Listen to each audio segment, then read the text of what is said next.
सत्येंद्र सिंह की आप सबको राम राम और राष्ट्रीय एकता दिवस की सबको बहुत बहुत बधाई और शुभकामनाएं। क्योंकि आज जो हम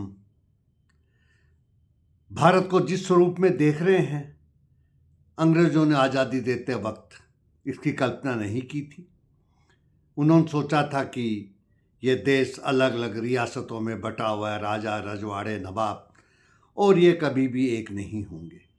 लेकिन सरदार पटेल की सोच, समर्पण ने संभव कर दिखाया और भारत आज भी एक है। अलग अलग जातियां, अलग अलग धर्म, अलग अलग वेशभूषा, सब कुछ, लेकिन हम एक हैं।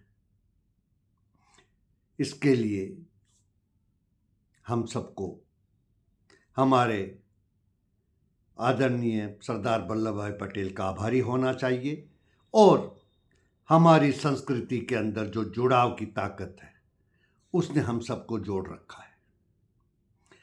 चलिए, आजकल फिर मैं बात करूंगा ईडी की, क्योंकि ये बात होती है कि ईडी के अधिकारियों को बहुत सी पावर्स दे दी गई हैं, उन पे कोई रोक नहीं है और ये सब मोदी सरकार ने ज़्यादा दे दिया या पीएमएलए से मिला।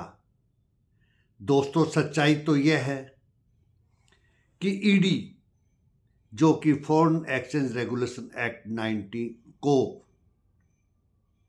एनफोर्स करती थी, जो 47 में बना, लेकिन 1973 में उसमें काफ़ी बदलाव किए गए और उसमें जो अधिकारियों को पावर्स थी वह तो आज के अधिकारी सोच भी नहीं सकते। ईडी में सबसे निचला पद जो है अधिकारियों में वह है असिस्टेंट एनफोर्समेंट ऑफिसर।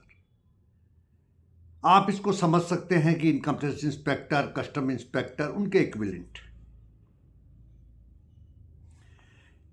ईडी के असिस्टेंट एनफोर्समेंट ऑफिसर को पावर थी कि वह बिना किसी वारंट के किसी भी व्यक्ति को सड़क पर रोककर उसकी तलाशी ले सकता है और जब्ती कर सकता है। जब्ती का मतलब तो वही है कि विदेशी मुद्रा है या ऐसा कोई डॉक्यूमेंट जो कि फॉरेन एक्सचेंज रेगुलेशन एक्ट के कॉन्ट्रावेंशन से संबंधित हो, लेकिन उसके लिए उसको किसी वारंट की जरूरत नहीं होती थी। उससे भी बड़ी पावर किसी भी चलते हुए व्हीकल, जिसमें आप बस, कार मान सकते हैं, वेसल का मतलब आपके समुद्री जहाज भी उसमें शामिल थे, और एयरक्राफ्ट। क्या आप सोच सकते हैं कि नॉन गजेटेड अधिकारी को यह पावर एक्ट से मिली हुई थी कि वह, यदि उसको रीजनेबल बिलीव है कि उस एयरक्राफ्ट में कोई ऐसा कागजात या वैसी चीज है जो कि फेरा के कॉन्ट्रावेंशन में है और उसकी जब्ती बहुत जरूरी है, तो वह टेक ऑफ किए हुए प्लेन को भी, यदि वह भारतीय एयर स्पेस में है, तो उसको दोबारा लैंडिंग के लिए मजबूर कर सकता था और किया गया है। आज तो ये सोच भी नहीं सकते। हमारे अधिकारी जो है भी नए, मेरे साथी, उनमें कुछ को तो जो एकदम नए हैं उनको ये पता ही नहीं होगा कि ऐसी पावर भी थी। इसके अलावा आप देखिए, एनफोर्समेंट ऑफिसर जो कि गजेटेड ऑफिसर था, उसको गिरफ्तारी का की शक्ति प्राप्त थी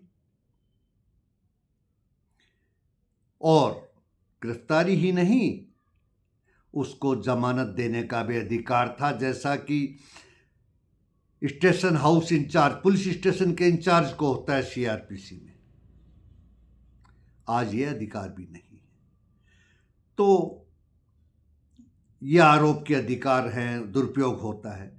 देखिए, ये भी जो अधिकार मिले हुए थे, ये निरंकुश नहीं थे, ये कानून से मिले थे।